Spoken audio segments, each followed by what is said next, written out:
আজ দেখতে দেখতেই আমরা আন্দামানের শেষ পর্বে এসে উপস্থিত হয়েছি। এর আগের পর্বে আমরা আন্দামানে পৌঁছানো সেলুলার জেল, দ্বিতীয় পর্বে রস ও নর্থ বে আইল্যান্ড, তৃতীয় পর্বে হ্যাভলক আইল্যান্ড এবং চতুর্থ পর্বে নীল আইল্যান্ড দেখেছি। অনেকের ট্যুর এখানেই শেষ হয়ে যায়, তবে আজ আমরা একটা এক্সট্রা দিন থাকব এবং আমরা যাব বারাটাং। দেখব জারোয়া জনজাতি, যারা আন্দামানের একদম আদিম মানুষ, বর্তমান পৃথিবী থেকে একদম অজানা। তারপর দেখব ম্যানগ্রোভ অরণ্য এবং চুনাপাথরের গুহা। তো ভিডিওটি শেষ অবধি দেখার অনুরোধ রইল। চ্যানেলে নতুন হয়ে থাকলে অবশ্যই চ্যানেলকে সাবস্ক্রাইব করে পাশে বেল আইকনটি হিট করে অল নোটিফিকেশন ক্লিক করে রাখতে ভুলবেন না। আপনি চাইলে আমাকে ইনস্টাগ্রাম ও ফেসবুকও ফলো করে রাখতে পারেন। তো চলুন দেরি না করে শুরু করা যাক। আন্দামান ফুল ট্যুর ইটিনারি। ডে ওয়ানে সকাল সকাল আমরা কলকাতা থেকে রওনা দেব পোর্ট ব্লেয়ারের উদ্দেশ্যে এবং পোর্ট ব্লেয়ার পৌঁছে হোটেলে চেক ইন করে দুপুরের লাঞ্চ সেরে দেখে নেব সেলুলার জেল, করবিন্স কেপ বিচ এবং সেলুলার জেলে সন্ধ্যায় লাইট অ্যান্ড সাউন্ড শো। রাত্রিবাস করব পোর্ট ব্লেয়ারে। ডে টুতে সকাল সকাল আমরা রওনা দেব পোর্ট ব্লেয়ার থেকে রস আইল্যান্ডের দিকে। রস আইল্যান্ড এবং নর্থ বে আইল্যান্ড সারাদিন এক্সপ্লোর করে রাত্রিবাস করব পোর্ট ব্লেয়ারেই। ডে থ্রিতে পোর্ট ব্লেয়ার থেকে আমরা ক্রুজে করে রওনা দেব হ্যাভলকের উদ্দেশ্যে। মোটামুটি ঘন্টা দুয়েকের মধ্যে আমরা হ্যাভলক পৌঁছাবো এবং বিচ রিসর্টে চেক ইন করে রওনা দেব রাধানগর বিচ এবং কালাপাত্তার বিচ দেখার জন্য। চাইলে এখানে এলিফ্যান্ট বিচও দেখে নিতে পারেন। রাত্রিবাস হ্যাভলকেই। ডে ফোরে আবার ক্রুজে করে হ্যাভলক থেকে নীল আইল্যান্ডের দিকে রওনা দেব। ঘন্টাখানেকের মধ্যে আমরা নীলে এসে পৌঁছাবো এবং বিকেলবেলা দেখে নেব লক্ষণপুর বিচে সানসেট। রাত্রিবাস নীল আইল্যান্ডে। ব্রেকফাস্ট করার পরে নীল থেকে আমরা সকাল সকাল বেরোবো ভরতপুর বিচে। সেখানে গিয়ে ওয়াটার অ্যাক্টিভিটি করব এবং রাস্তায় লাঞ্চ সেরে দেখে নেব ন্যাচারাল ব্রিজ এবং লক্ষণপুর বিচ 2। বিকেলবেলা নীল থেকে আমরা রওনা দেব পোর্ট ব্লেয়ারের উদ্দেশ্যে। সন্ধ্যায় আমরা এসে পৌঁছাবো পোর্ট ব্লেয়ারে। রাত্রিবাস সেখানেই। ডে 6-এ আমরা পোর্ট ব্লেয়ার থেকে সকাল সকাল রওনা দেব বারাটাংয়ের উদ্দেশ্যে। ফরেস্টের মধ্যে যেতে যেতে আমরা দেখে নেব জারোয়া জনজাতি, যারা আন্দামানের আদিবাসী এবং এই জনজাতি শুধুমাত্র এখানে দেখা যায়। জারোয়া ফরেস্টের মধ্য দিয়ে আমরা গিয়ে দেখে নেব লাইমস্টোন কেভ, ম্যানগ্রোভ ক্রিক। এগুলি দেখে আমরা পোর্ট ব্লেয়ারে ব্যাক করব। রাত্রিবাস সেখানেই। ডে 7-এ সকালবেলা ব্রেকফাস্ট করে আমরা এয়ারপোর্টের উদ্দেশ্যে রওনা দেব এবং সেখান থেকে একদম কলকাতা এয়ারপোর্টে এসে আমাদের যাত্রা শেষ হবে। এই ট্যুর প্যাকেজটি আমরা বুক করেছিলাম ট্যুর পিকার্সের মাধ্যমে। এক গ্রুপে 6 জন থাকলে মাত্র 18,000 টাকায় ওনারা এই ট্যুর করিয়ে থাকেন। আমাদের এক্সপিরিয়েন্স কিন্তু দুর্দান্ত ছিল ওনাদের সাথে। ওনাদের নাম্বার ভিডিওর স্ক্রিনে ও ডেসক্রিপশানে আমরা দিয়ে রাখলাম। আপনি চাইলে কল করে ওনাদের সাথে যোগাযোগ করতে পারেন। আন্দামান ডে 6। তো hello, good morning from port Blair. আজকে আমাদের যে ট্যুরটা হবে সেটা হলো বারাটাংয়ের দিকে এবং জারোয়া কেভ, জারোয়া ফরেস্ট এবং ম্যানগ্রোভ এবং মাড ভলক্যানো, এগুলো আমরা আজকে দেখব।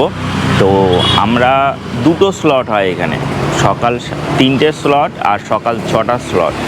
আপনারা যদি ভোর 3টে স্লটে যান তাহলে বিকেল 3টের মধ্যে ফেরত আসবেন এবং যদি সকাল 6টার স্লটে যান তাহলে সন্ধ্যে 6টার মধ্যে ফেরত আসবেন। তো আমরা ডিসাইড করেছিলাম যে সকাল 6টার স্লটে যাব, কারণ ওই অনুপমদার ছেলে আছে, তো ঘুম থেকে উঠতে একটু বাচ্চার একটু সমস্যা হয়। তো গাড়ি এখনও আসেনি, আমরা দাঁড়িয়ে রয়েছি, 6টা বাজে এখন, গাড়ি এখনও আসেনি। গাড়ি আসলে আমরা গাড়িতে করে উঠে যাব। কোথায় যেতে হবে, কী কী প্রসেস আছে সম্পূর্ণটা দেখাবো এবং আপনাদেরকেও জানাবো। সঙ্গে থাকুন, দেখতে থাকুন। তো আমাদের গাড়ি চলে এসছে, আমরা যাব বারাটাংয়ের দিকে। আজ আমরা যাচ্ছি পোর্ট ব্লেয়ার থেকে 110 কিলোমিটার উত্তরে বারাটাংয়ের পথে। সময় লাগবে আমাদের ঘন্টা দেড়েক মতো। এই যে দেখতে পাচ্ছেন ডান পাশে, এগুলো সুনামির সময় এগুলো টোটালটাই বসে গেছে। ভারত সেবাশ্রমের বিল্ডিংটা দেখুন হেলে আছে এখন। এই যে ভারত সেবাশ্রমের বিল্ডিং, এটাও হেলে আছে। সুনামির সময় এই ঘটনা ঘটেছে। এই অংশটা গোটাটাই অনেকটা ডেপথ হয়ে গেছে। এই যে আমরা NH4 ধরে এগোচ্ছি পোর্ট ব্লেয়ার থেকে ডিগলিপুরের যে রাস্তাটা NH4, এবং আমরা যাচ্ছি বারাটাংয়ের দিকে। পোর্ট ব্লেয়ার থেকে 110 কিলোমিটার। বন্ধুরা, আমরা চলে আসলাম জিরকাটাং চেকপোস্টে। এটা আমাদের পোর্ট ব্লেয়ার থেকে প্রায় 45 কিলোমিটার। আমাদের সময় লাগলো 1 ঘন্টা। 6:30টায় বেরিয়েছিলাম, 7:30টার মধ্যে পৌঁছে গেছি। এখানে ব্রেকফাস্ট করার জায়গা আছে, বাথরুম আছে, টয়লেট আছে। তো আপনারা যারা ব্রেকফাস্ট করে আসেনি তারা এখান থেকে করে নেবেন। কেন বলছি, কারণ এরপর থেকে 49 কিলোমিটার জারোয়া ফরেস্টের মধ্যে দিয়ে আমরা যাব। সেখানে তো কোনো কিছু অ্যালাউই নেই, নামাও যাবে না, গাড়ি থামানোও যাবে না, এবং কোনো ধরনের কোনো মোবাইল ক্যামেরা, কোনো ধরনের ইলেকট্রনিক গেজেট মানে যেটা দিয়ে শ্যুট করা যায় সেটা ব্যাগের বাইরে বের করা যাবে না। আর আপনি এখানে যখন আসবেন অবশ্যই আপনার আপনার আইডেন্টিটি প্রুফ নিয়ে আসবেন, মানে আধার কার্ড, ভোটার কার্ড, বাচ্চার হলে আধার কার্ড, বড়দের ভোটার কার্ড বা আধার কার্ড যে কোনো কিছু চলবে, কারণ এখানে পারমিট বানাতে হবে। পারমিট বানিয়ে আমরা যাব এখান থেকে ভেতরের দিকে জারোয়া ফরেস্টের মধ্য দিয়ে, ঠিক আছে। আমরা যে 7:30টার মধ্যে চলে আসলাম, তবে কিন্তু আমরা যেতে পারবো না। একটা বিষয় আমাদেরকে জানতে হবে, সেটা হলো আমাদের সাথে কনভয় যাবে। কনভয় বলতে পুলিশ কনভয়, মন্ত্রীদের গাড়ি মাঝখানে থাকে এবং সামনে কনভয় থাকে, পেছনে কনভয় থাকে, তো ওগুলোকে কনভয় বলে। তো আমাদেরকেও ঠিক ওইভাবে প্রোটেকশন দিয়ে পুলিশরা নিয়ে যাবে। দুবার যায়, সকালবেলা 6টার সময়, যেটার জন্য 3টের সময় বেরোতে হতো, এবং আরেকটা যায় সকালবেলা 9টার সময়, যেটার জন্য 6টার সময় বেরোতে হতো। আমরা 6:30টার মধ্যে বেরিয়েছি এবং 1 ঘন্টার মধ্যে পৌঁছে গেছি। এইবার এখানে এসে ওই কনভয়টা কিন্তু 9টার সময় যাবে, ফর্ম টর্ম ফিল আপ হচ্ছে এবং আমরা ব্রেকফাস্ট করব, ওই সাইডে বাথরুম টাথরুম করব। আমাদের জার্নি হবে 49 কিলোমিটার। 49 কিলোমিটার আমাদের যেতে সময় লাগবে 1 ঘন্টা 45 মিনিট। ওখান থেকে ওই কনভয়ের সাথেই যেতে হবে এবং কনভয়ের সাথেই ফিরতে হবে পরবর্তীতে।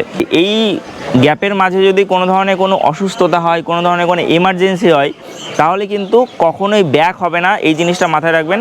কারণ এটা আমরা যাচ্ছি জারোয়া ফরেস্টের মধ্য দিয়ে। জারোয়া ফরেস্ট বলতে এখানে জারোয়া জনজাতি কিন্তু বাস করেন, যারা বহু হাজার বছরের পুরানো, তাদের ঐতিহ্য নিয়ে তারা চলেছে এবং আমাদের থেকে অনেক ধরনের আলাদা। তাদের ড্রেস আলাদা, তারা সব সময় হাতে তীর ধনুক থাকবে এবং আপনার উপর অ্যাটাকও করতে পারে। তো গাড়ি কোথাও থামানো যাবে না, গাড়ি কোথাও থামবে না, আমরা সোজা এগিয়ে চলবো। এবং এই সময়ের মধ্যে কোনো ধরনের কোনো মোবাইল ক্যামেরা ব্যাগের থেকে বের করা যাবে না। অর্থাৎ আপনার খালি চোখে, নিজের চোখে যা দেখতে পারবেন, 526 মেগাপিক্সেলে যেটা দেখতে পারবেন সেটাতেই হবে।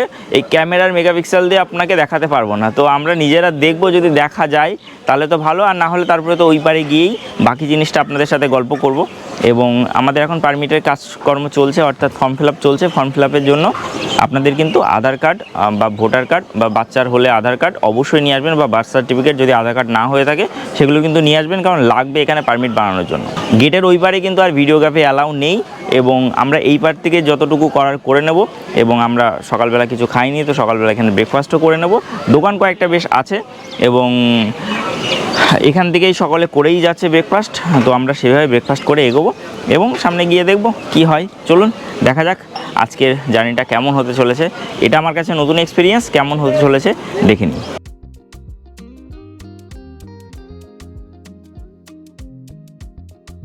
জিরকাটাং চেকপোস্ট থেকে মিডিল স্ট্রেটে হচ্ছে জেটি ঘাট। মিডিল স্ট্রেট হচ্ছে 47 কিলোমিটার। এই 47 কিলোমিটার কিন্তু প্রায় 1 ঘন্টা 45 মিনিট সময়ে যাবে। হ্যাঁ, তো এই 47 কিলোমিটার কিন্তু নামাই যাবে না, মানে এরকম রেস্ট্রিকশন। আর ক্যামেরা, মোবাইল কিছু বের করা যাবে না। আর সামনে পেছনে কিন্তু পুলিশ থাকবে। এবং যদি বাস যায় এই রাস্তা দিয়ে, কিন্তু এই রুট দিয়ে কিন্তু বাস যায়, ঠিক আছে। তো বাসে কিন্তু একজন করে পুলিশ থাকবে, যাতে ওরা আপনাদের উপর অ্যাটাক না করতে পারে জারোয়ারা। তবে দেখা গেলে খুবই ভালো, আর না দেখা গেলে তাহলে আপনার ব্যাড লাক। আর এখানে একটা মন্দিরে আমরা চলে আসলাম, দেখুন পুজো হচ্ছে।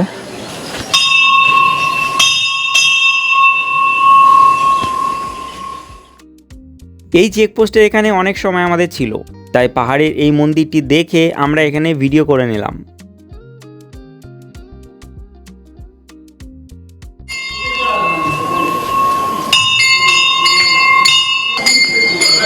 ওই যে দেখতে পাচ্ছেন টয়লেট, ওখানে লেখা আছে ওই জায়গাটায় টয়লেট, ওই যে ওইটা।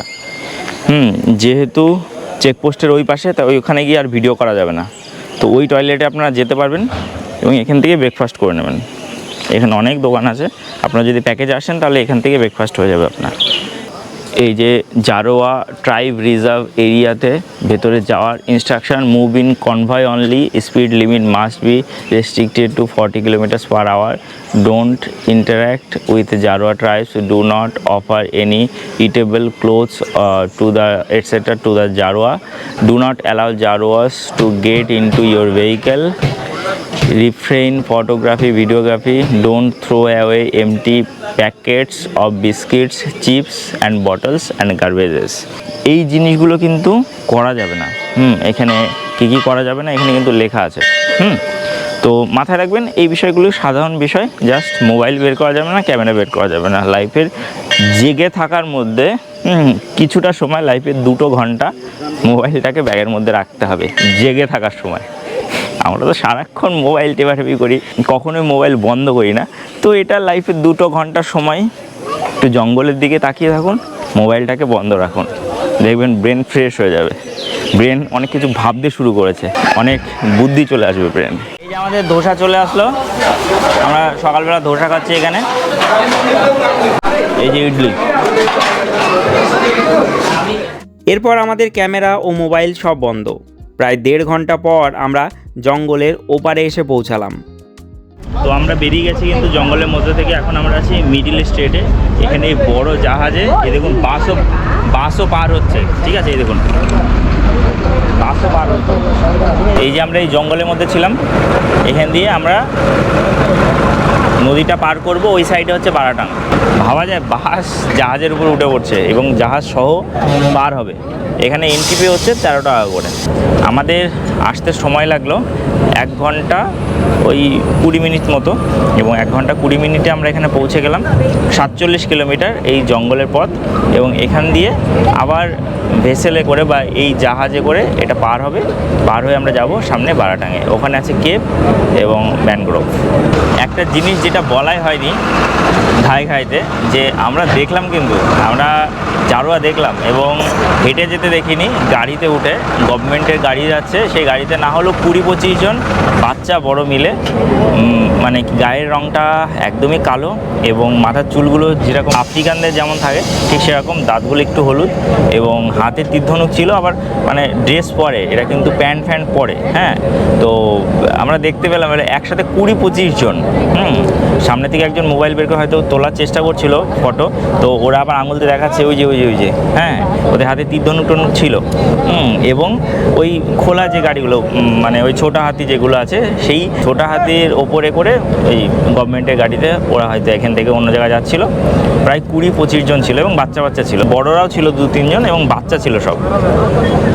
তো লাকি খুবই যে দেখতে পেলাম জারোয়াদের। এখানে আমরা জানতে পারলাম যে ওনাদের প্রজাতির প্রায় 400 জন, মানে সেন্সাস হয়তো 400 জন আছেন, তার মধ্যে 20-25 জনেরই দেখা হয়ে গেল একবারে।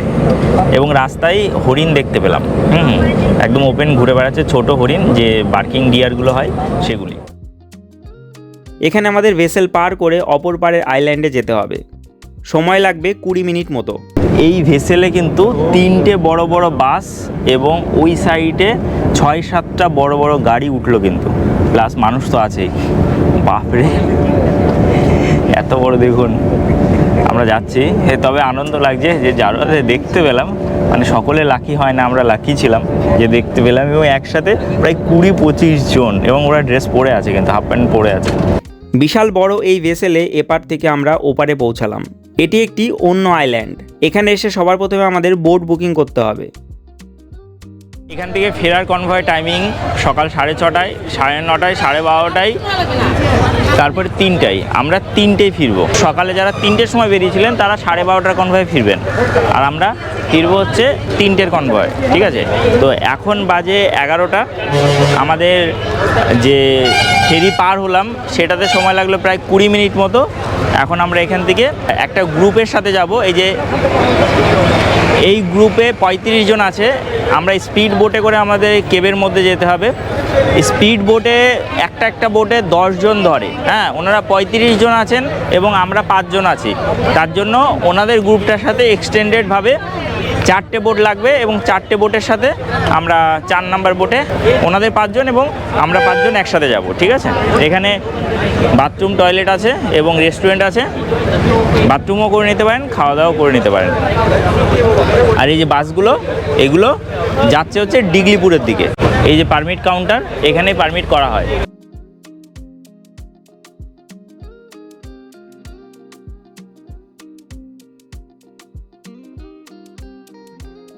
তো লাইফ জ্যাকেট পরে পুরো লালে লাল হয়ে গেছে আমার। এমনিতেও কমলা কালারের ড্রেস এবং লাইফ জ্যাকেটও কমলা। আমাদের বেদা 1 আমাদের যে বোটের নাম, ওনারা 5 জন নেমে গেছেন, আমরা 5 জন নামবো এক এক করে। তুই বললি না লাইফ জ্যাকেট? ওকে বোটে দেবে। চলুন যাই, শুরু করি। ওখানে 1 ঘন্টা সময় দেবে এবং আমাদের সাথে গাইডও থাকছে, ওই যে দাদা।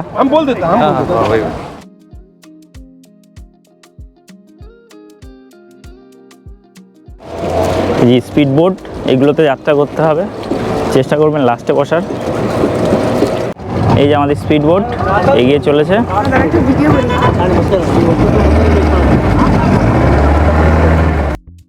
বোটে করে আমরা এগোচ্ছি গুহার পথে। এছাড়াও আজকে দেখার মতো আছে মাড ভলক্যানো এবং সুন্দর কিছু বিচ। আমরা এগোলাম নদীর মাছ দিয়ে সামনের দিকে। তো আমরা এগিয়ে চলেছি লাইমস্টোন কেভের দিকে এবং সঙ্গে আরও কয়েকটা পয়েন্ট আছে, টোটাল 5টা পয়েন্ট আছে। সঙ্গে থাকুন, দেখাচ্ছি। আর এই বোটে করে যে আমরা যাচ্ছি, এক বোটে 10 জন ধরে, আগেই বলেছি, এবং পার হেড চার্জ হচ্ছে 900 টাকা। বাচ্চা থেকে বুড়ো সকলের, 3 বছরের নিচের বাচ্চা শুধু কোলে থাকতে পারবে, তার উপরে ফুল চার্জ। এখানে আছে সুন্দর ম্যানগ্রোভ। সুন্দরবনে যারা গেছেন তারা কিন্তু এটির সাথে রিলেট করতে পারবেন। কিন্তু সুন্দরবনে এমন সরু নদীখাড়ির মধ্যে দিয়ে আপনারা কিন্তু বোটে রাইড করেননি, যেই রাইডের এক্সপিরিয়েন্স আপনি এখানে করতে পারবেন।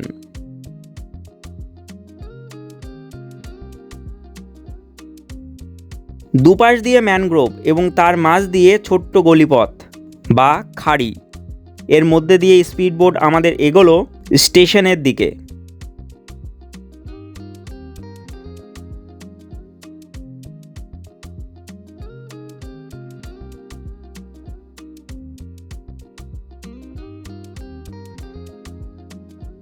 এই যে দেখতে পাচ্ছেন ন্যাচারাল ভিউ, একদম পুরো ওপর দিয়ে শেড মতো আছে, দুই সাইডে ম্যানগ্রোভের গাছ এবং ভেতর দিয়ে জলের জায়গা। তো দুর্দান্ত সুন্দর লাগছে, দারুণ সুন্দর লাগছে। এই দেখুন, দারুণ সুন্দর এরিয়া।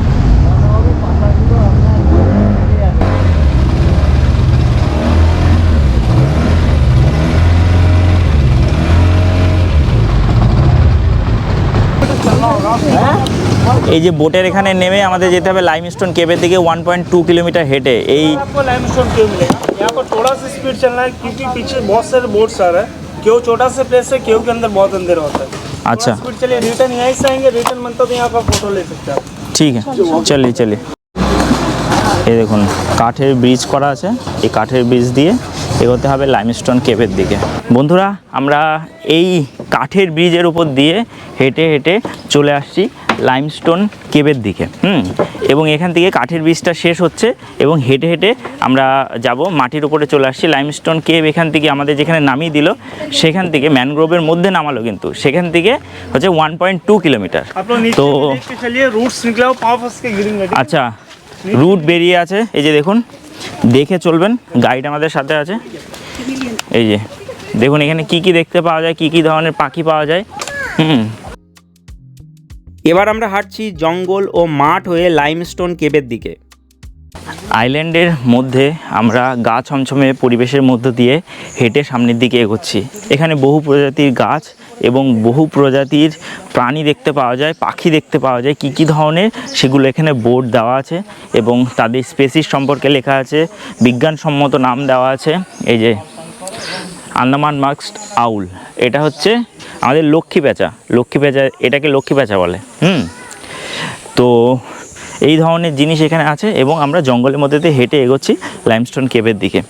1.2 किलोमीटर হাঁটতে পারবেন, কোনো সমস্যা নেই, একটু স্পিডে যাওয়ার চেষ্টা করবেন। এবং ওই যে ম্যানগ্রোভটা দেখালাম, দুর্দান্ত সুন্দর, ওটা ন্যাচারালি তৈরি হয়েছে, ভেতর দিয়ে জল এবং সেই জলের মধ্যে দিয়ে আমরা আসলাম।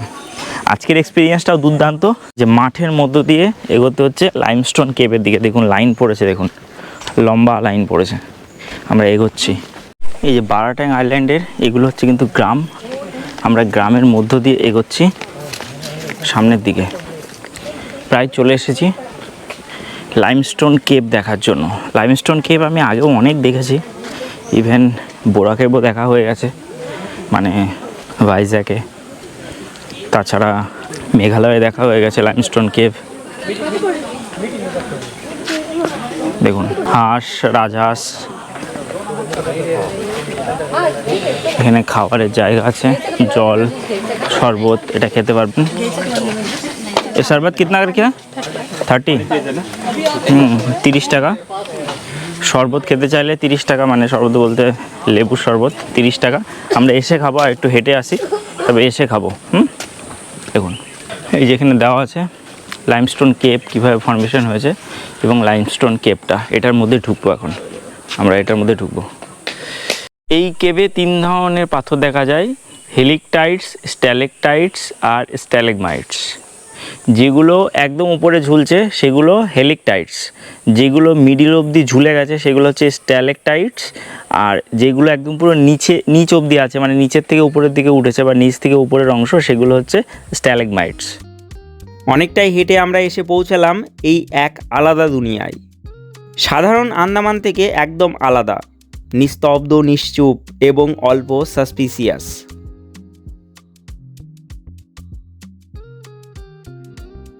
দিয়ে আমরা এগোচ্ছি লাইমস্টোন কেভের দিকে। এটাই কিন্তু একটা আলাদা ধরনের থ্রিল।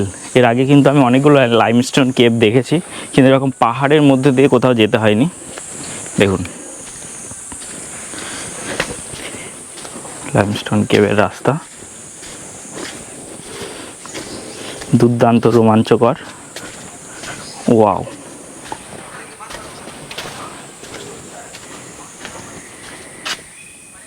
এগুলো গাছের শেকড়, ওই যে অন্ধকার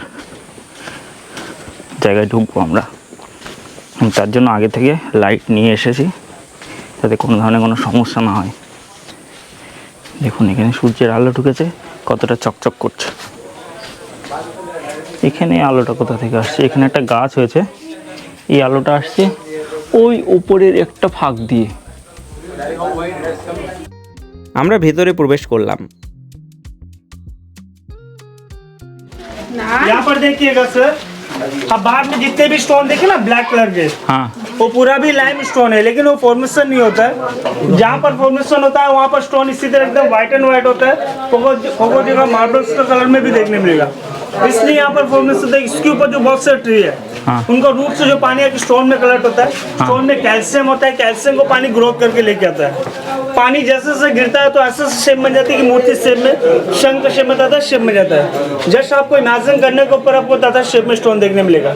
ये टोटली केवल कैल्शियम कार्बोनेट से बनता है, नेचुरली बनता है, को बनाया ना अपने आप बने हुए हैं। सी के अंदर जो छोटा छोटा जेलीफिश जो होता है ना, हाँ। जेलीफिश के आकार में देखने मिलेगा। देखिएगा ये कुछ साल बाद चेंजेस होगा, जैसे जैसे फॉर्मेशन बढ़ते रहेगा ऐसा चेंजेस भी होगा, या ये क्यों क्लोज भी हो सकता है। बहुत समय लगेगा क्लोज होने के लिए, मिलियन ईयर्स लग सकता है क्लोज होने के लिए, ठीक है ना। अच्छा। ये पूरा पार्ट जो भी व्हाइट है वो बढ़ते रहेगा, जो ब्लैक हो चुका है या डेड हो चुका है, ठीक है ना।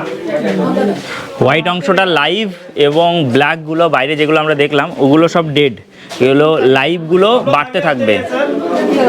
গাইড আমাদের যেটা বললো, भी लेते रहेगा और नीचे भी ध्यान दीजिएगा, ठीक है ना। गिरेंगे तो चोट लगेगा, मेडिसिन यहाँ पर नहीं मिलेगा। और जस्ट यहाँ पर देखिएगा, जस्ट शंकर मत तो देखो। यहाँ पर देखिए शंख जो होता है, शंख, हाँ, हाँ। जो बजाता है शंख, हाँ। शंख जाकर मन के ऊपर देखिए झूमर लाइट होता है ना सर, हाँ। लाइट के आकर एक कुछ साल बाद चेंजेस होगा, जैसे जैसे फॉर्मेशन बढ़ते रहेगा या चेंजेस होगा, या ये पूरा नीचे आएगा। बहुत समय लगेगा लेकिन चेंजेस होगा। और स्टोन के ऊपर देखिए शाइनिंग देखने मिलेगा, जहाँ पर माइका होता है वहाँ पर पूरा शाइनिंग देखने मिलेगा। देखिएगा অভ্র যেখানে থাকবে সেখানে শাইনিং হবে। মাইকা, অভ্র দেখুন শাইন করছে, চকচক করছে পুরো। চকচক অভ্রগুলো। এই দেখুন। हाथ नहीं लगाना है सर, আচ্ছা আচ্ছা, हाथ लगाओ तो इस तरह ब्लैक हो जाएगा, डेड हो जाएगा स्टोन। ও আচ্ছা আচ্ছা। ইধার আমরা এখানে গাইডের সাথে এসেছি, মানে গাইড আমাদের সাথেই থাকবে। यहाँ पर देखिए ये दो तरह के स्टोन है, आगे आगे आप लोग मैदान में आगे आइए। হ্যাঁ বলে, ये दो तरह के स्टोन है। जो स्टोन ऊपर से जो बढ़कर आ रहा है ना सर, उसको बोलता है सलक्टाइट। सलक्टाइट से जो ड्रॉप ग्रोथ होकर नीचे गिरता है तो नीचे से भी स्टोन बनता है। देखिए স্ট্যালেগমাইট। जी हाँ, ये कुछ साल बाद टच हो जाएगा, एक पिलर रॉक बन जाएगा। अभी भी पानी का ड्रॉप गिर रहा है, देखिए দেখুন মাঝখানে দেখুন ফাঁকা, দেখুন মাঝখানে ফাঁকা, वो देखिए ड्रॉप है ना, উপরেটা স্ট্যালেকটাইট নিচেটা স্ট্যালেগমাইট। साल बाद टच हो जाएगा, एक पिलर रॉक बन जाएगा, ठीक है ना। बहुत समय लगेगा इसको टच होने के लिए। Pillar rock. जी हाँ, पिलर बन जाएगा। ऊपर देखिएगा सी के अंदर जो कोरल्स होता है ना सर, हाँ, कोरल्स के आकार में देखने मिलेगा। ये पूरा चेंज होगा। जो भी अभी जस्ट नया बन रहा है उसको बोलता है हलक टाइप, फिर सलक टाइप बनता है, फिर सलकमाइट बनता है, ठीक है ना। সিলেক্টেড। দেখুন কোরালের আকারের এইগুলো जस्ट आपको इमेजिन करने का, ठीक है ना। স্ট্যালেকটাইট, স্ট্যালেগমাইট, এইগুলো সব ন্যাচারাল, এগুলো কেউ বানায়নি। কালো অংশগুলো এখানে হাত লেগেছে, এগুলো বন্ধ হয়ে গেছে, যেগুলোতে সাদা সাদা আছে সেগুলো বাড়তে থাকবে। और जस्ट यहाँ पर देखिएगा सिंक होल लिखा हुआ है, ऊपर देखिएगा 2 होल दिख रहा है ना, हाँ। उसी को बोलता है सिंक होल। यहीं से केम में ऑक्सीजन भी आता है और यहीं से केम में सनलाइट भी आता है। ये नेचुरल को बनाए ना, अपने आप बने हुए हैं। इसके ऊपर जो पूरा फॉरेस्ट है, जंगल है, ठीक है ना, आपको दिखाई दे रहा होगा। हाँ हाँ, जंगल है। यहाँ पर डायरेक्टली रेन और डायरेक्टली सन आने के कारण देखिए स्टोन यहाँ पर डेड होने शुरू हो गया। देखिएगा मड कलर में आ गया, हाँ। तो स्टोन ब्लैक भी हो चुका है। जहाँ पर नहीं पड़ता वहाँ पर स्टोन अलग कलर देखिएगा। Reverse lotus. মানে পদ্ম ফুল ফোটেনি, উল্টে আছে, সেই রকম দেখতে লাগবে। দেখুন ये आप आगे आइए, ऊपर आइए। और जस्ट यहाँ पर देखिएगा ये वाला स्टोन देखिएगा सेंटर में देखिए छोटा सा आपको गणेश जी का। हाँ, गणेश जी का आकार दिखाई मिल रहा है। এই যে দেখুন গণেশ মূর্তির মতো, হ্যাঁ শুটটা দেখুন, গণেশায় নমঃ। नोज के आकार में देखने मिलेगा आपको। এই যে পেছনে নাকের আকারে দেখুন। তো বেসিক্যালি এখানে মাথায় রাখবেন যে আপনাকে ইমাজিন করতে হবে যে কোনটা কি, এটা গণেশজির মূর্তি, ওটা নাকের শেপ, ওটা কোরাল, এটাকে ইমাজিন করতে হবে, তাহলেই আপনি দেখতে পাবেন, না হলে দেখতে পাবেন না। বেশ দারুণ সুন্দর লাগছে। এবং ওপর থেকে দেখুন যে গাছের শেকড় এই নিচে অবধি চলে এসছে, দেখুন এই ফাঁকা দিয়ে, এই যে ফাঁকা দিয়ে গাছের শেকড় নিচে অবধি চলে এসছে। जहाँ पर नया बनता है ना, तो वहाँ पर इसी तरह एकदम व्हाइट एंड व्हाइट होता है। देखिएगा দেখুন একদম সাদা নতুন ফরমেশন, এটা একদম হোয়াইট। এই উপরে যেখানে হাত यहाँ পৌঁছায় না, पर आइए सर, यहाँ पर आके नीचे से देखिएगा अच्छे से आपको हाँ। दिखेगा। यहाँ पर देखिएगा এই দেখুন পুরো সাদা, দেখুন। वो लास्ट पॉइंट आपको कुछ साल पहले वहाँ तक जा सकते थे, तो भूकंप कारण पत्थर टूट के पत्थर करके अभी यहीं से एंडिंग कर देते हैं। अच्छा। है ना, ऊपर देखिए एकदम क्लोज है। जैसे जैसे फॉर्मेशन बढ़ते रहेगा तो ऐसे ऐसे एकदम ये केव क्लोज हो जाएगा। बहुत समय लगेगा क्लोज होने के लिए, लेकिन क्लोज होगा। এটা প্রতি বছর হাফ ইঞ্চি করে বাড়ে, মানে 3-4 বছর পরে এটা টাচ করে যাবে, দেখুন। তো এখন আমরা লাইমস্টোন কেভের একদম পুরো শেষ পজিশনে চলে এসেছি। আমাদের কিন্তু বলে দিয়েছে সম্পূর্ণটা কি কি বিষয় আসে, আমি দেখালাম। এবং ভেতরে হেভি গরম, প্রচণ্ড গরম, অল্প জায়গা, প্রচুর মানুষ ঢুকে গেছে। তো চেষ্টা করবে একটু তাড়াতাড়ি হেঁটে চলে আসতে। এবং এটা লাস্ট পজিশন, এখান থেকে আমরা আবার ব্যাক করবো, ঠিক আছে? চলুন তাহলে আমরা ব্যাক করি, গরম লাগছে হেভি। এখানে আমরা অনেক সময় কাটিয়ে বাইরে বেরিয়ে এলাম। এখান থেকে আবার হেঁটে বোটে ফিরলাম। হে দেখুন, এটা হলো সেলফি পয়েন্ট। দুইভাবে লেখা রয়েছে, যাদের ব্যাক ক্যামেরাটা ফ্লিপ করা থাকে তাদেরকে উল্টোভাবে আসবে, একদম সঠিকভাবে। I am committed to protect the nature. এই যে দেখুন সুন্দর হবে, গাছটা দেখুন কতটা বড়। এগুলো ঠেসমূল টাইপের মনে হচ্ছে, ঠেসমূলই তো, হ্যাঁ এত বড় ঠেসমূলই হবে হয়তো। এই যে ঠেসমূল প্রবাবলি। লাইমস্টোন কেভে গেলে ভেতরে একদম পুরো ঘাম বেরিয়ে যাবে, ঘাম ছুটে যাবে। তো বাইরে এসে লেবুর শরবত খাবেন, এখানে 30 টাকা করে 1 গ্লাস আমরা খাচ্ছি। মানে প্রাণ ফিরে আসবে লেবু শরবত খেলে।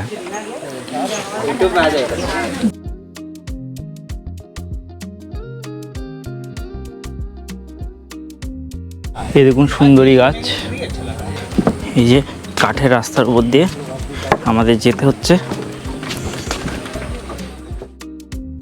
এখানে আবার সেম এক্সপেরিয়েন্স। এই ছোট্ট খাড়ির মধ্য দিয়ে আমরা আবার মেন নদীতে এসে প্রবেশ করলাম।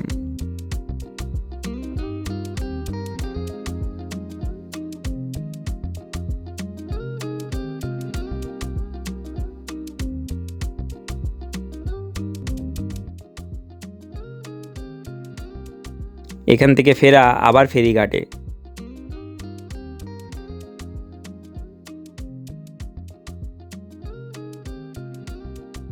তো 2.5 ঘন্টার কথা বলে 2 ঘন্টার মধ্যে আমাদের হয়ে গেল লাইমস্টোন কেভ দেখা, বারাটাং আইল্যান্ডের লাইমস্টোন কেভ। এবার বিষয়টা হলো যেখানে আরও কয়েকটা জায়গা দেখার আছে, যেটা আমি প্রথমে বলেছিলাম। এইবার আপনারা যদি মাড ভলক্যানো দেখতে যান বা বিচ দেখতে যান, তার জন্য এখান থেকে লোকালে গাড়ি আপনাকে নিতে হবে। মাড ভলক্যানো দেখতে যাওয়ার জন্য আপনার 1000 টাকা নেবে গাড়িতে, চাইছে বার্গেন করে নেবেন। 40 মিনিটের জার্নি এখান থেকে যাবে। 8-9 কিলোমিটার, এবং সেখানে গিয়ে আপনি দেখতে পাবেন মাটির তলা থেকে, মানে ভলক্যানো যেরকম করে বের হয়, মানে ভলক্যানোতে যেরকম করে লাভা মাটির তলা থেকে বের হয়, ঠিক সেরকমই এটা মাটি বের হবে। তো একসাথে 8টা-10টা, এটা দেখতে আপনারা চাইলে যেতে পারেন। গাড়িতে 7-8 জন থাকবে, তার মানে ওই গড়ে 125 টাকা করে পড়বে পার হেড। যদি 8 জন থাকেন 1000 টাকা নেবে, তো আপনারা যেতে পারেন। আর যদি না যান তাহলে আমাদের মতো এরকম রেস্টুরেন্টে চলে আসবেন, যে রেস্টুরেন্টে আপনার ট্রাভেল এজেন্সির মাধ্যমে বলা থাকবে এবং খাওয়া দাওয়ার ব্যবস্থা থাকবে। এখানে আমরা যাব এবং দেখব যে কি খাওয়া দাওয়া আছে, খাওয়া দাওয়া কী থাকছে সেটা আমরা দেখব, খাবো এবং আপনাদেরকেও দেখাবো। চলুন তাহলে। তো দুপুরবেলায় বারাটাঙে আমরা কি পেয়েছি খাবারের প্যাকেজের মধ্যে, এই যে ভাত, ডিম, এটা তরকারি, মানে এটা এক ধরনের সবজি, এটা হচ্ছে আলু কবির সবজি, এটা ডাল, এটা সাম্বার, এটা চাটনি এবং এটা হচ্ছে পেঁয়াজ এবং লঙ্কা। তো এটা হলো আইটেম। আমরা এতদিন ধরে মাছ খাচ্ছিলাম দুপুরে, আজকে এখানে কিন্তু ডিমের ব্যবস্থা। মাছ এক্সট্রা একটা অর্ডার করেছে অনুপম দা। কত টাকা নিচ্ছে? 100 টাকা। 100 টাকা। কী মাছ? এক পিস ভাজা 100 টাকা। সমুদ্রেরই কিছু মাছ, সমুদ্রের কিছু মাছ, এখানকারই লোকাল। তো 100 টাকা এক পিস মাছ ভাজা অহনের জন্য নিচ্ছে। ঠিক আছে, তো আমরা খেতে বসে যাবো এবং খাওয়া দাওয়া করে নেবো। হেভি খিদে লেগেছে, কারণ অনেক সকালে খেয়ে বেরিয়েছিলাম ওখান থেকে। এখানকার রেস্টুরেন্টে খাওয়া অতটা ভালো না হলেও কিন্তু কিছু করার নেই, আর এখানে কোনো অপশানই নেই। যাই হোক, আমরা খাওয়া দাওয়া করে ভেসেলের জন্য ওয়েট করলাম। পরবর্তী ভেসেল এলো এবং সেটি করে আমরা আবার অপর পাড়ে ফিরলাম। তো এখন বাজে 2টো এবং চলে এসছে আমাদের ভেসেল, যেটার উপরে আমরা উঠবো। এই বাসটাও যাবে আমাদের সাথে, এই যে ভেসেলের উপর দেখুন, এই উঠে পড়তে হবে। 20 মিনিটের মধ্যে চলে আসলাম মিডিল স্টেটে। এখানে আমাদের গাড়ি দাঁড়িয়ে রয়েছে, আবার সেই একই পদ্ধতিতে ফর্ম ফিল আপ করতে হবে। জারোয়া জনজাতির মানুষ এই জীবনে প্রথমবার দেখে অন্যরকম ফিলিংস এলো। টাকার মোহ নেই, ফলোয়ার্সের মোহ নেই, দুনিয়ার মোহ নেই, সম্পূর্ণ পৃথিবী থেকে বিচ্ছিন্ন। যাই হোক, আমরা সন্ধ্যায় এসে পৌঁছালাম আমাদের পোর্ট ব্লেয়ারে। তো এখন বাজে 5:30, আমরা পৌঁছে গেছি পোর্ট ব্লেয়ারে, আমাদের আবেদিন বাজারে হোটেলের সামনে। এবার আমাদের আজকে সময় লাগলো প্রায় 11 ঘন্টা, মানে 11 ঘন্টার থেকে বেশি, 11 ঘন্টা 10 মিনিট। তো আমরা আমাদের আজকে জার্নি কমপ্লিট করলাম। তবে এখন আমি আর অনুপম দা বেরিয়েছি মাছের বাজারে। অনুপম দা কালকে গেছিলো, আমি যাইনি কালকে, তবে আজকে আমি বেরিয়েছি মাছের বাজারে। আমরা একটু চিংড়ি মাছ এবং সঙ্গে কাঁকড়া কিনবো এবং সেটা নিয়ে গিয়ে হোটেলে নিয়ে গিয়ে রান্না করতে দেবো। এবার বিষয়টা হলো, আপনারাও যাতে এরকম খুব কম দামে এই মাছ কিনতে পারেন এবং হোটেলে নিয়ে গিয়ে রান্না করে খেতে পারেন, কারণ এখানে এসেছেন আন্দামানে সি ফুড আপনার অবশ্যই খাওয়া উচিত। তো খুবই কম দামে এখান থেকে কিনে নিয়ে যাবেন এবং হোটেলে নিয়ে গিয়ে বলবেন রান্না করে দিতে, রান্না করে দেবে। তো তার জন্য আমরা যাচ্ছি সেই মাছের বাজারে এবং আপনাদেরকেও দেখাবো কোনটার কী রেট। চলো। এই চিংড়ি কত করে, কাঁকড়া কত করে? এই কাঁকড়া দেখুন, জ্যান্ত সব। কত করে प्राइस? कितना? 400 किलो। हार्ड होगा ना शॉर्ट वाला। और ये चिंगड़ी हाँ 300 600। দিনের বেলা আসলে বেশ অনেক মাছ দেখতে পাবেন। এই দেখুন, আমরা সন্ধেবেলা আসছি, কত বড় বড় মাছ, মাথা।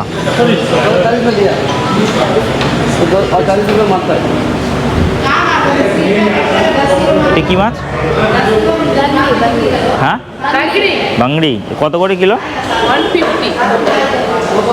সমুদ্রের কাতলা মাছ দেখুন কত করে। এই কিলো কিतना है কাতলে का? 200 रुपये किलो। মানে সমুদ্রের কাতলা 200 টাকা কিলো। এটা একদমই আলাদা।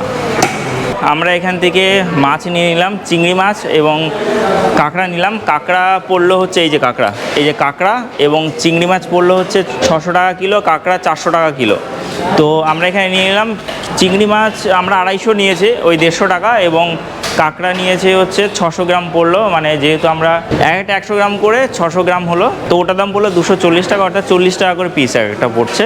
এবার গিয়ে রান্না করতে দেবো, ওখানে কত নিচ্ছে সেটা দেখবো। কাঁকড়া সব পিস কি? টাটা কাঁকড়া, এই যে কাঁকড়া বেশ দারুণ সুন্দর করে বানিয়েছে, এবার খেয়ে দেখতে হবে কেমন হয়। তো আজকে আমাদের রাতের যে মেনু বেসিক মোটামুটি একই মেনু, এই চিকেন, এই ফুলকপির তরকারি, ডাল, ভাত, স্যালাড অনেকটা, আলু ভাজা, আর সঙ্গে আজকে আমরা এনেছিলাম চিংড়ি মাছ। এই যে চিংড়ি মাছ এনেছিলাম। চিংড়ি মাছ খাবি তো? খাবি তো? বাহ, এই যে আমাদের চিংড়ি মাছ চলে এসছে, এবার খেয়ে দেখবো কেমন লাগে খেতে। রাতে খাওয়া দাওয়া করে ঘুমিয়ে পড়লাম। ডে 7 ও শেষ দিন। তো আজ আন্দামানে আমাদের শেষ দিন। এখন বাজে সকাল 10টা। আমাদের গাড়ি চলে এসছে এয়ারপোর্টে ড্রপ করার জন্য। আমাদের ফ্লাইট হচ্ছে 11:20-তে এবং এখন 10টার মধ্যে আমরা এখান থেকে বেরিয়ে যাচ্ছি। এখান থেকে 10 মিনিটের মধ্যে আমরা এয়ারপোর্ট পৌঁছে যাব। তো সেখানে গিয়ে বাকি জিনিসটা দেখাচ্ছি। সিকিউরিটি চেক ইন হবে, তারপরে লাগেজ জমা হবে প্রথমে, তারপরে সিকিউরিটি চেক ইন হবে, তবে কী কী হচ্ছে আমি দেখাচ্ছি। চলুন তাহলে আমরা বেরিয়ে যাচ্ছি বাড়ির দিকে। মনটা ভালো লাগছে না, একদমই ভালো নেই। এই যে অনুপম দ্বারা সবাই আসছে। হ্যাঁ, 8 দিন কীভাবে কেটে গেল বুঝতেই পারলাম না। চলে যাচ্ছি বাড়িতে। এখানে যেন হ্যাভলগ নিলে আরও 2 দিন থাকলে ভালো হতো। হ্যাঁ, তো রিভিউ পেয়ে গেলেন। চলুন এবার যাই ফ্লাইট ধরার জন্য এয়ারপোর্টের দিকে। আজ আমাদের ফিরতে হবে আন্দামান থেকে কলকাতা। আমরা ফ্লাইট ধরার জন্য এয়ারপোর্টের দিকে এগিয়ে গেলাম। আজ ফিরতে ফিরতে চলুন আন্দামানের খরচ নিয়ে বলে দিই। 6 জনের গ্রুপে গেলে আপনার জনপ্রতি খরচ হবে 18,000 টাকা। এছাড়াও ফ্লাইট কস্ট ধরুন 6,000 করে 12,000 টাকা। অ্যাক্টিভিটি, স্কুবা, গাইড, এক্সট্রা খাবার, পার হেড এন্ট্রি ফি এগুলি মিলে এক্সট্রা 10,000 টাকা যদি খরচ করেন, অর্থাৎ 6 রাত 7 দিনে মোট আপনার খরচ পড়বে 40,000 টাকা পার হেড। আমরা ফ্লাইটে এসে উঠলাম এবং আকাশপথে আন্দামানকে বিদায় জানালাম। দূর আকাশে ভেসে এসে পৌঁছালাম কলকাতা এয়ারপোর্ট এবং সেখান থেকে বাড়ি।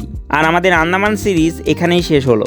ভিডিও কেমন লাগলো অবশ্যই কমেন্টে জানাতে ভুলবেন না। ভালো লাগলে অবশ্যই লাইক করুন, শেয়ার করুন। চ্যানেলে নতুন হয়ে থাকলে অবশ্যই সাবস্ক্রাইব করে পাশে বেল আইকনটি হিট করে অল নোটিফিকেশন ক্লিক করে রাখতে ভুলবেন না। তো ভালো থাকুন, সুস্থ থাকুন, ঘুরতে থাকুন, বিন্দাস থাকুন। Thank you for watching and bye. দেখা হচ্ছে আমাদের পরবর্তী ভিডিওতে। ততক্ষণ স্টে সেফ, স্টে হেলদি। জয় হিন্দ, বন্দে মাতারম, ভারত মাতা কি জয়।